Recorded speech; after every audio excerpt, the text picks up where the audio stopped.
5 kilo आलू, 2 kilo चीनी। Mummy जी आपको इंग्लिश नहीं आती ना? हमको कम बुझी है क्या? हमको सब इंग्लिश आता है। अच्छा मम्मी जी आपको इंग्लिश आती है ना, तो मेरा नाम प्रीति है, तो फिर प्रीति लिख के दिखाइए इंग्लिश में। अच्छा रुको, लिख कर दिखाते हैं।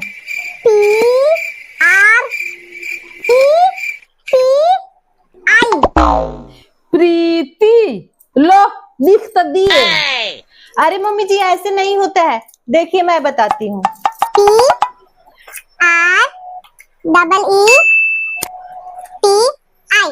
मम्मी जी डबल ई होता है, आपका गलत है। अच्छा मान लो कि हमारा गलत है, तो तुम भी तो गलत लिखी हो। गलत कहाँ है मम्मी जी? दो हम बताते हैं। Oh no!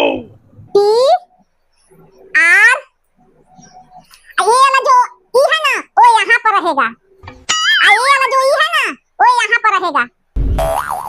वाह मोदी जी वाह। अब जाकर सही हुआ।